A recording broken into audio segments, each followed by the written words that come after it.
Hi there. Welcome to Module 10. This week, we're going to talk about this notion that Mark Kruger has in his piece called sketching. And I want to think about sketching in a number of different ways. First of all, I want to suggest to you that what Mark does in this piece and what we've attempted to do in the module overall is to suggest to you that we can take sort of a tentative approach to what we do.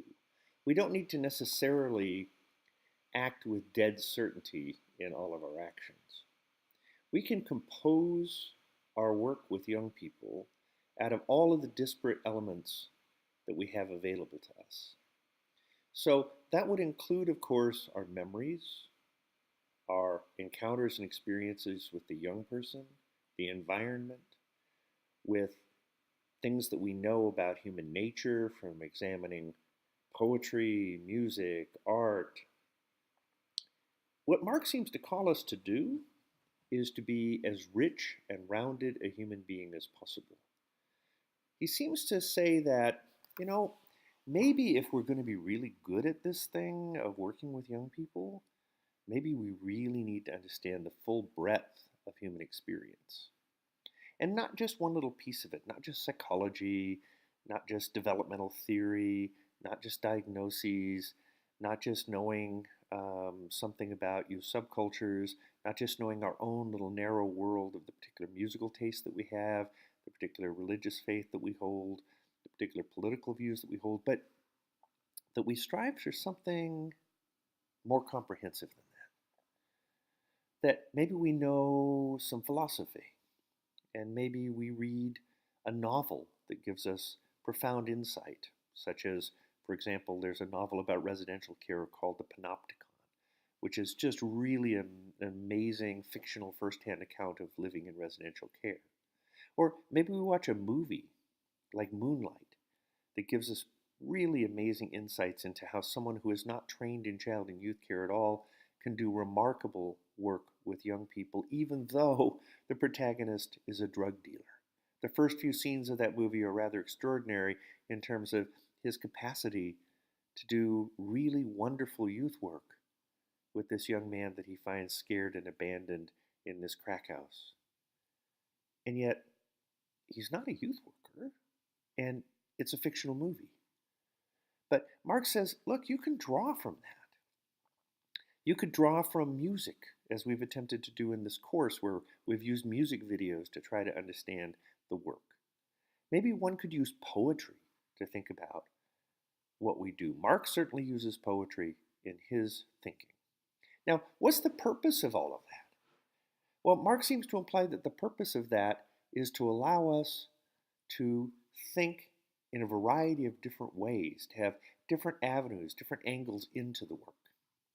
And that allows us to take our traditional ways of thinking that are sort of like, I guess in a way, traces, right? Because when you trace things, you try to follow the exact lines of the thing that you're tracing. And when you trace your life based on templates that other people have given you. Maybe your parents, maybe your school, maybe your society, perhaps your church. And you take these templates and you try to trace yourself onto them, to try to make yourself match as closely as possible to your parental expectations, or maybe your partner's expectations, or perhaps even your children's expectations. Perhaps it was your minister's or your pastor's expectations, or maybe a teacher's expectations. But we try to trace ourselves onto these expectations that other people have for us. Now, if you do that, of course, you're going to be relatively limited because you're going to have to draw within the lines of those templates. And so it's not going to really allow you to think outside the box when you're faced with a young person who's particularly challenging as the young man that Mark talks about in his piece. So instead, Kruger says, instead of tracing, what if we sketched? What if we just sort of made tentative maybes, kind of explorations? And he says in order to do that, you have to draw from a whole lot of things that are outside your traced template. You have to reach out and find different perspectives, different ways to think, different ways to experience the world. And he says the way to do that is to challenge yourself to find the ways that human beings have expressed themselves over the generations.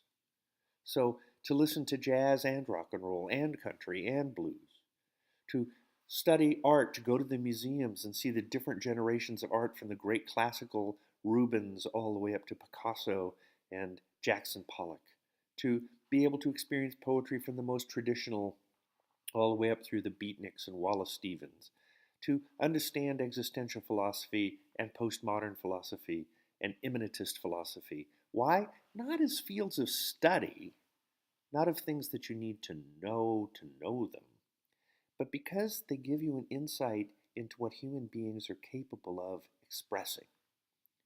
So human beings are able to express themselves in music. They're able to express themselves in art. They're able to express themselves in philosophy.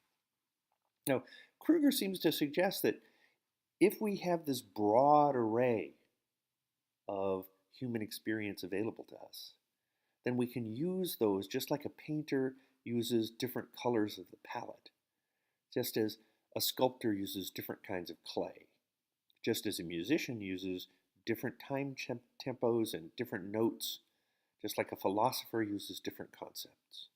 That we might be able to take those various elements, those different ways that human beings are capable of expressing themselves, and we might be able to use them in order to create a sketch.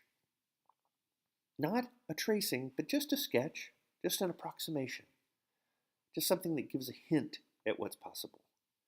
And to do that, we might want to draw both from our personal memories of what it is to be a child to our adult reflections on complicated ideas and rich experiences that we've had throughout our life.